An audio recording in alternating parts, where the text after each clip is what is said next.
ABP Ganga, खबर आपकी, जुबान आपकी। धारचूला में आर्मी के भवनों के पीछे इन दिनों सिंचाई विभाग तटबंध बना रहा है, मगर नेपाल इस पर आपत्ति जता रहा है। नेपाल का कहना है कि साल 2013 की आपदा से नेपाल के हिस्से का कटाव हुआ था, जिसके चलते नेपाल का हिस्सा भारत के हिस्से में चला गया। नेपाल का दावा है कि यह तटबंध उस हिस्से में बनाया जा रहा है। भारत के गोरखा रेजिमेंट के शिविर के पास बड़ा सा मैदान बन गया। नेपाल का कहना है कि तटबंध बनता है तो नेपाल को खतरा है। इससे पहले भी नेपाल काला पानी, लिपुलेख, लिम्पियाधुरा को लेकर विवाद खड़ा कर चुका है और ये नेपाल का एक नया विवाद। उस टाइम जैसा मैं आपको बता रहा हूँ, उस टाइम नेपाल का ऑफिस था। जिस टाइम अभी नदी, काली नदी बग रहा है, उस टाइम क्या है, जिला वन, जिला भू संरक्षण, उसका ऑफिस था। जो अभी का जो महाकाली का रास्ता था, वो रास्ता नेपाल का ही था।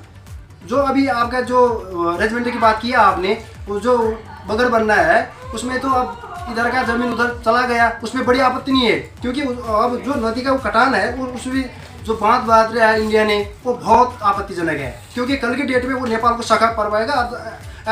लास्ट में मेरे कहने का मतलब इतना है कि धारचूला की जो पब्लिक है, उसने यहाँ धारचूला रास्ता सड़की जाना पड़ेगा।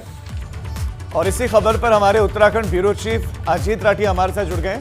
अजीत, नेपाल के इस दावे के पीछे का आधार क्या है?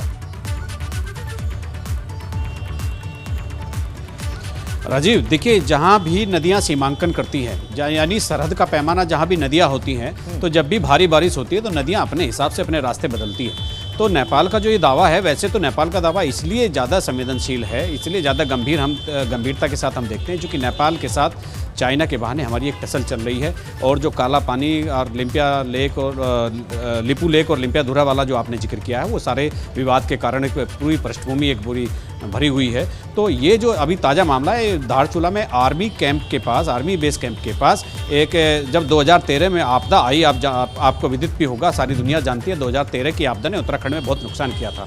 तो उस समय नेपाल का ये कहना है कि उस समय 2013 की आपदा में जब बाढ़ से ज़मीन कटी तो काली नदी का बहाव नेपाल के अंदर चला गया और नेपाल की ज़मीन हिंदुस्तान की तरफ आ गई, भारत की तरफ आ गई, जो पिथौरागढ़ जिले का हिस्सा है।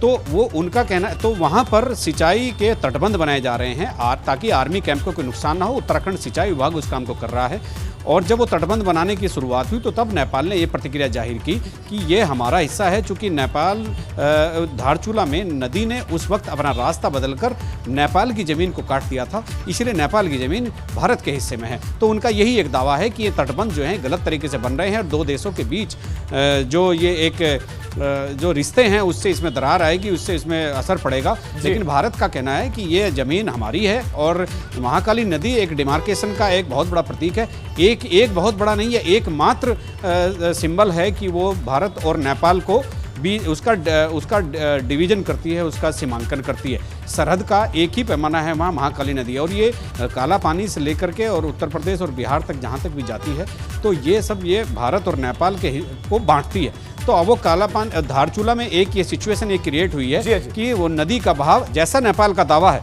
क्योंकि हिंदुस्तान ऐसा दावा बिल्कुल नहीं करता, पिथौरागढ़ प्रशासन ऐसा दावा बिल्कुल नहीं कर रहा है, और हमारा जो प्रशासन है जो अपनी जगह काम कर रहा है, हमारा अपना दावा है कि हम अपनी जगह काम कर रहे हैं। और नेपाल की जो नदी का बहाव नेपाल की तरफ गया था, तो वहाँ भी पहले से ही हिंदुस्तान की जमीन जो कार्य कर रहा है वो अपनी जमीन पर कर रहा है। आपका इस तमाम जानकारी के लिए अजीत बहुत शुक्रिया।